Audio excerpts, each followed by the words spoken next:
सिरियलमध्ये मी unromantic असं दाखवलं, कारण ती पण सतत मला म्हणत असते की ती अनरोमॅन्टिक आहे, किती अनरोमॅन्टिक आहे. खूप बदल. लग्नानंतर अर्णव खूप बदलला. जरी कितीही आम्ही अखंड प्रेमामध्ये बुडलो तरी ईश्वरी अर्णव हे भांडत राहणार. जेव्हापासून आम्ही राकेशला रिव्हील करण्याचा प्रयत्न करतोय दोघे जण, तेव्हापासून आम्हाला रोज मेसेजेस येतात लोकांचे, बापरे तो राकेश कधी रिव्हील होणार.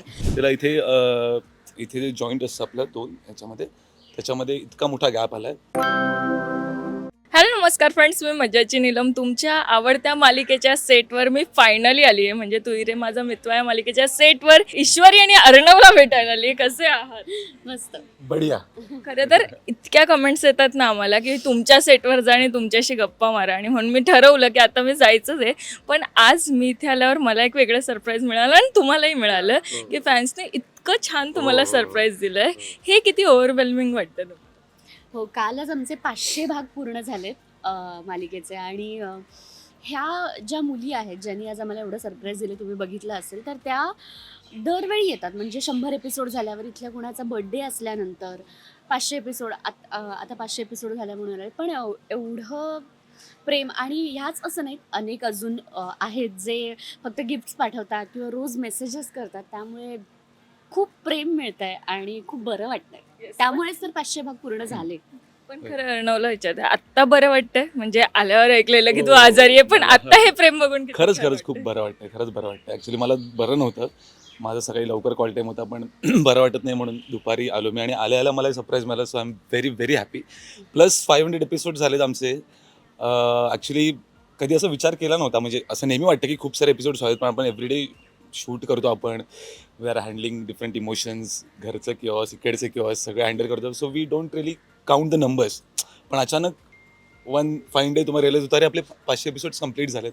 सो ही खूप वेगळं जॉय आहे, खूप वेगळी मजा आहे. सो खूप बरं वाटतं, आणि अशा प्रकारे प्रेम मिळाल्यावर तुम्ही पण येता सगळे इथे, आम्हाला कॉंग्रॅच्युलेट करता. सो खरंच खूप बरं वाटतं. Thank you so much. अगदीच. पण आता आहे ना, खरं तर प्रेक्षकांना मनापासून जे हवं होतं ते तुम्ही दिलेत. कारण की ते नेहमी म्हणायचे की तुम्ही एकत्र कधी येणार आणि कधी तुमच्यातला रोमॅन्स पाहायला मिळणार, आणि आत्ता कुठे तो पाहायला मिळतोय. मला सांगा की मित्रमैत्रिणी खूप छान आहात, पण हे रोमॅन्टिक सीन शूट करताना किती मजा मस्ती असते तुमची, असं काय होतं? मजा मस्ती. एखादा कोणता असा रोमॅन्टिक सीन होता जो करताना थोडं ऑकवर्ड पण वाटलं आणि ते ठीक पण असा झाला? असं ऑकवर्ड असं कधी पहिल्यांदा वाटायचं, आता इतकं नाही. कारण एवढे एकतर सेटवर लोक असतात, म्हणजे दिसताना जरी दोघे दिसत असलो तरी सुद्धा एवढे लोक असतात आजूबाजूला. आणि पण आता तो एक कम्फर्ट आलेला आहे. म्हणजे ओके, हे करायचं आहे का, ओके असं. कारण तो बॉन्ड आणि ते इतकं म्हणजे आता नाही वाटत आहे असं काही हे करताना. तो ऑकवर्डनेस जो आहे तो आता गेलाय. पण आता राकेशचं सत्तेच्या समोर येणार आहे, त्यासाठी तुम्ही दोघेही किती एक्साइटेड आहात? कारण की तुम्ही त्यासाठी धडपड करताय की त्याचं सत्य समोर मी आणण्यासाठी. खरं सांगू का, माझ्यापेक्षा मी प्रेक्षकांसाठी खूप एक्सायटेड आहे. कारण प्रेक्षक आमच्या मागे, म्हणजे जेव्हापासून राकेशला रिव्हील करण्याचा प्रयत्न करतोय दोघे जण, तेव्हापासून आम्हाला रोज मेसेजेस येतात लोकांचे, बापरे तो राकेश कधी रिव्हील होणार.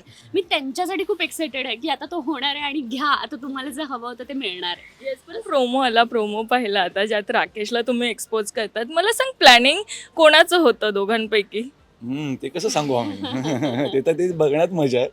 पण प्लॅनिंग ज्या पद्धतीने चाललंय ना, आणि जे पटकन होणार आहे सगळ्याच गोष्टी, सो त्या प्लॅनिंगमध्ये पण एक खूप मजा आहे. खूप वेगळ्या पद्धतीने केलं आहे, आणि त्याचंच सगळे चालू आहे आता. तर मी आता ते काही रिव्हील करू शकत नाही आहे, बट तुम्ही बघत राहा, तुम्हाला खूप मजा येईल ते सगळं बघताना. अगदीच. नम्रता आता घरी आली आहे, मला सांग बहीण घरी आली आहे, पण आता ती तुला बघून खूप म्हणजे आता आम्ही बघतोय की आम्हाला असं वाटलेलं की एकत्र तुम्ही आलात तर आता तुमच्या दोघींमधलं नातं हे खूप चांगलंच दिसणार आहे. पण तसं न दिसता आता खूप तुमच्यात अप्स अँड डाऊन्स दिसतात. मला सांग, बहिणीला मदत करणारे या घरात सगळ्यांना सांभाळून घेण्यासाठी? ऑफकोर्स मी नेहमीच बहिणीच्या पाठीशी होते. आत्तासुद्धा तिचं प्रेम नाही कमी झालेलं आहे माझ्याबद्दलचं, पण ती थोडीशी जेलसी असते ती कुठेतरी, आणि तिच्या मनात नव्हती, ती कुणीतरी भरवली गेलेली आहे. त्यामुळे हळूहळू तेही कमी होईल, आणि जसं आमचं पहिलं नातं होतं तसं तेही होणार आहे. त्यामुळे असं नाही आहे की ते आता बिघडलंच आहे कायमचं. पण आकाशसाठी आता हा लवगुरू झालाय, म्हणजे त्याला सल्ले वगैरे देताना आम्हाला एपिसोडमध्ये दिसतोय.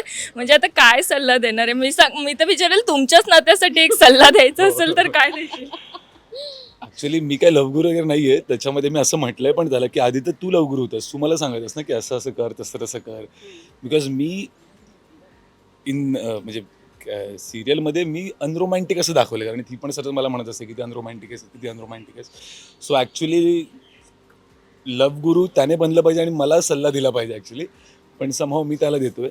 नाही तो लव गुरु म्हणून नाही, पण एक लग्न झाल्यानंतरचं जे सगळं बदलतं त्यासाठी तो सल्ला देतो. किती बदललाय ग अर्णव लग्न झाल्यावर?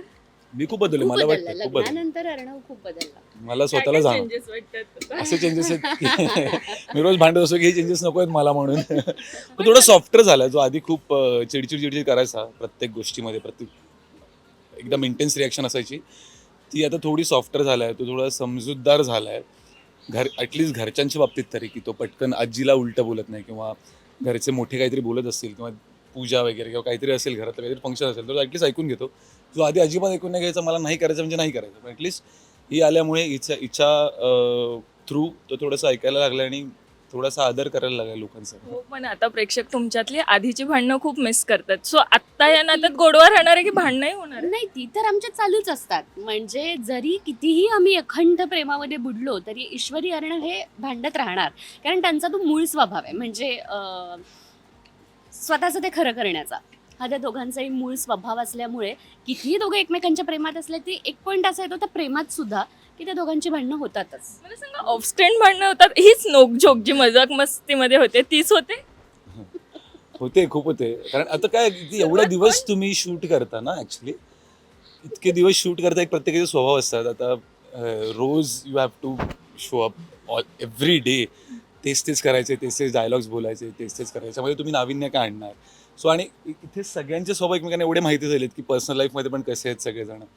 सो ते रिफ्लेक्ट होतं कधी कधी ऑन सेट पण, की आता सपोज माझा स्वभाव थोडासा चिडचिड आहे, तर मी पटकन यार हे नाही करणे काय, वो नाही करणे असं. तिचं म्हणणं असं, तू वाच तर आधी, बघ तर आता, काहीतरी करू शकतो पण. सो त्या पद्धतीने कधी कधी होतात भांडणं, की तू ऐक तर पूर्ण, असं पण in a very good way. म्हणजे शर्वरी सांभाळून घेते. बोलावं लागेल. हो हो हो, घेते सांभाळून, घेत असेल, घेते तशी घेते ती सांभाळून, ती सगळ्यांनाच सांभाळून घेते. ॲक्च्युली तिचं एक सगळ्यात बेस्ट क्वालिटी म्हणजे सगळ्यात म्हणजे तिला सगळं माहिती आहे, सगळ्यांचे कॅरेक्टर्स काय माहिती आहेत, कोणी कुठल्या एपिसोडमध्ये काय बोललं होतं ते सगळं माहिती आहे. आणि जरी 10 पानांचा सीन असू दे, 15 पानांचा सीन असू दे, तिला सगळ्यांचे डायलॉग्स बाहेर असतात. कारण आमचे सर पण बऱ्याचदा म्हणतात तिला की डिरेक्टर सर की तू फर्स्ट युनिट करले हवी. आणि इतकं तिचं सगळं पाठ असतं की ती कधी विसरेन. त्यामुळे ती सरळ सांगते सगळ्यांना की हे असं असं झालं मागच्या ह्याच्यात, असं झालं पटकन सीन वाचताना. सो तिचं खूप हेल्प होतं आणि तिचा स्वभाव येतो की सगळीकडे तिचं प्रॉपर लक्ष असतं पण सगळ्याच आता बाबतीत. ईश्वरीला लागलंय, पण शर्वरीला सगळे विचारतात की काय झालंय, लागलेलं ते खरं आहे असं प्रेक्षकांना वाटतंय. काय सांगितलंय? हो, खरंच लागलंय. खरंच खूप लागलं. हा, म्हणजे तिला मी सांगू का की काय झालं ते. तिला इथे जे जॉईंट असतं आपलं 2 ह्याच्यामध्ये, त्याच्यामध्ये इतका मोठा गॅप आला आहे. आणि तिचं पहिल्यांदा जे डायग्नोज झालं ते चुकीचं त्या लोकांनी घाईघाईमध्ये केलं, चुकीच्या ठिकाणी प्लास्टर लावलं होतं. सो आता ते बरोबर झालं प्लास्टर, त्यावेळेस कळलं की तो हात फ्रॅक्चर पण आहे. आणि सेटवरच झालं होतं ते. It was very unfortunate. म्हणजे सीन करताना लागलं कसं काय? ते एक लाईटचा खांब चुकून, कोणाची चूक नव्हती ॲक्च्युली, मोठा कोणाची चूक स्टँड नव्हती, असतो, अचानक तो असा पडला, तो त्यामुळे अचानक आला आणि तिने एक रिफ्लेक्स ॲक्शन म्हणून असा हात केला. असा हात सो केला. आता काळजी कोण कोण घेत सगळेच एक हात, आणि तोही उजवा मेन असल्यामुळे सगळ्या बाबतीमध्ये सगळे. म्हणजे मला घरातून इथे येण्यापर्यंतसाठी सगळ्या बॅग्स घेऊन यायला लागतात, म्हणून हा मला घेऊन येतो गाडीतून. नंतर जर आमचा एकत्र कॉल टाईम असतो, जनरली आमचा एकत्रच असतो. नंतर इथे सगळेजण जे माझ्या रूममध्ये असतात, वल्लरी असेल, रुपल म्हणजे अंजली असेल, जेवणापासून सगळ्यापर्यंत सगळेच मदत करतात. अगदीच, कारण की लास्ट टाइमच मी जेव्हा सेटवर इंटरव्ह्यू घ्यायला आले तेव्हा हा म्हणालेला ही धडपडत असते, आणि आता पुन्हा आली आहे तेव्हाही लागले. सो आता काळजी घे. आणि मी तिला आता म्हटलं की हिचं 2 तारखेला ते निघणार आहे काय प्लास्टर, तर तिला मी असंच म्हटलं की ती मला म्हणाली अरे 2 तारखेला प्लास्टर निघणार आहे. मग मी बोललो आता दुसरीकडे कुठे लावणार प्लास्टर. कारण ती एवढी धडपड असते. तर आता म्हणजे होतं तसं काय नाही, तिलाच होतं. म्हणजे लास्ट टाइम पण डोक्यावर तिच्याच पडलं होतं, पडते पण तीच, इकडे तिलाच लागतं. काय जरा असेल. काळजी घे, बघतो ही सांगताय आणि आता सगळेच सांगतात सगळेच आणि सांगतात. प्रेक्षक खरं तर खूप सांगतायत की काळजी घे. मराठी मनोरंजन सृष्टीमधील मालिका, चित्रपट, नाटक तसेच कलाकारांबद्दलच्या नवीन अपडेट्स जाणून घेण्यासाठी नक्की सबस्क्राईब करा इट्स मज्जा मराठी या आपल्या नवीन यूट्यूब चॅनलला.